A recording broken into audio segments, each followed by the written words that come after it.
दिल्ली के उप मुख्यमंत्री मनीष सिसोदिया ने अपने आवास पर सीबीआई के छापे के एक दिन बाद प्रेस कॉन्फ्रेंस की। इस दौरान उन्होंने कहा कि दिल्ली की आबकारी नीति पूरी पारदर्शिता के साथ लागू की गई थी। इसके अलावा उन्होंने कहा कि जिसमें एजुकेशन मॉडल पर चर्चा हुई है और यह गर्व की बात है कि भारत के एजुकेशन मॉडल की चर्चा सभी जगह हो रही है।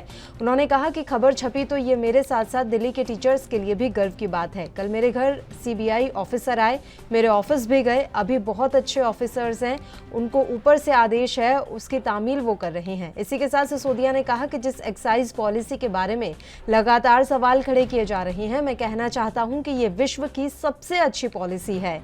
दिल्ली के उपराज्यपाल ने अगर अपना फैसला नहीं बदला होता तो आज दिल्ली सरकार को 10,000 करोड़ का फायदा होता।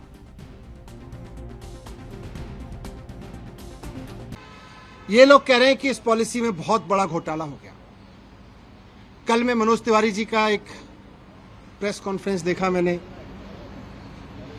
मनोज तिवारी जी कह रहे थे कि 8,000 करोड़ का घोटाला हो गया है एक्साइज पॉलिसी में। मनीष सिसोदिया ने 8,000 करोड़ का घोटाला किया। फिर थोड़ी देर बाद बीजेपी के और एक नेता आए प्रेस कॉन्फ्रेंस करने या शायद किसी मीडिया में बात करने। वो बोले 1100 करोड़ का घोटाला मनीष सिसोदिया ने किया है। फिर मैं सोच रहा था कि एलजी साहब ने जो प्रेस रिलीज जारी किया था उसमें उन्होंने लिखा था 144 करोड़ का घोटाला कर दिया मनीष सिसोदिया ने। कल फिर जब सीबीआई के ऑफिसर्स आए तो वो एफआईआर लेके आए थे। उसमें ना 8,000 करोड़ का जिक्र था, ना 1100 करोड़ का जिक्र था।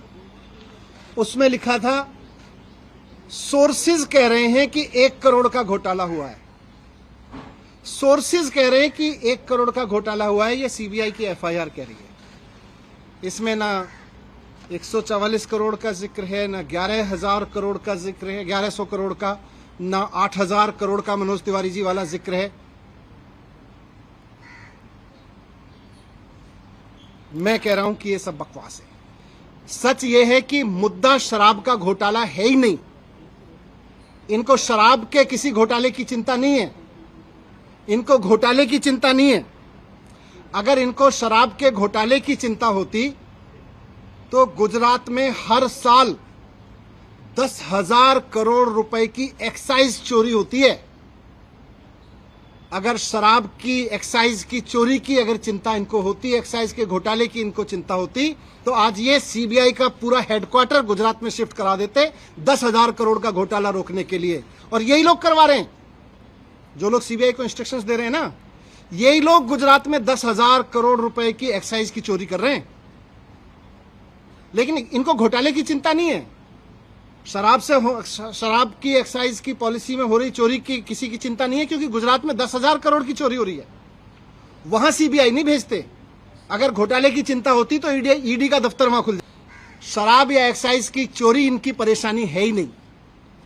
इनकी परेशानी है अरविंद केजरीवाल। इनकी परेशानी है कि अरविंद केजरीवाल जिस तरह से अब पूरे देश में एक काम करने वाले ईमानदार नेता के रूप में पहचान बनाते जा रहे हैं और पूरे देश के लोग अब उनको पसंद करने लगे हैं, इनकी परेशानी ये है। और पंजाब के बाद तो पूरे देश में अरविंद केजरीवाल जी को एक राष्ट्रीय विकल्प के रूप में देखा जाने लगा है। इनकी परेशानी ये है। ये जो पूरी कार्रवाई मेरे खिलाफ हो रही है, ये जो पूरी कार्रवाई मेरे दफ्तर में हो रही है, मेरे घर में रेड डाली जा रही है, ये हो ही इसलिए रही है कि अरविंद केजरीवाल जी को रोकना चाहते हैं। ये अरविंद केजरीवाल जी को रोकने की जो साजिश रची जा रही है उसी स्क्रिप्ट का हिस्सा है। आप सब जानते हैं, देश जानता है कि अरविंद केजरीवाल जी की सबसे बड़ी ताकत है कि वो एक बहुत कट्टर ईमानदार नेता है। अरविंद केजरीवाल जी की दूसरी सबसे बड़ी ताकत है कि उनको काम करना और काम करवाना आता है। मैं आज आपके सामने कहना चाहता हूं कि 2024 का चुनाव आम आदमी party versus Bharatiya Janata party होने जा रहा है। अब तक लोग पूछते थे कि मोदी वर्सेस हु। अब पूरे देश में माहौल बन रहा है कि मोदी जी नहीं चाहिए, अरविंद केजरीवाल जी को एक मौका देना है। एक मौका अरविंद केजरीवाल जी को देना है। अब ये बात पूरे देश से गूंजने लगी है। पूरा देश आज अरविंद केजरीवाल जी के साथ चल रहा है, इसलिए मोदी जी आज रोकना चाहते हैं।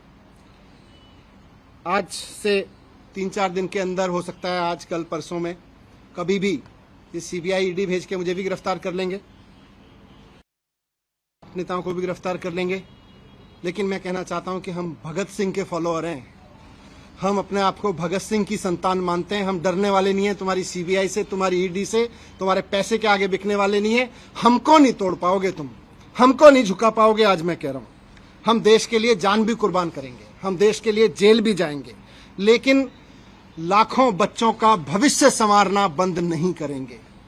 करोड़ों लोगों के इलाज के लिए काम कराना बंद नहीं करेंगे। आज हमारे साथ अरविंद केजरीवाल जी के साथ लाखों बच्चों की दुआएं हैं, करोड़ों लोगों की दुआएं हैं, करोड़ों पेरेंट्स की दुआएं हैं।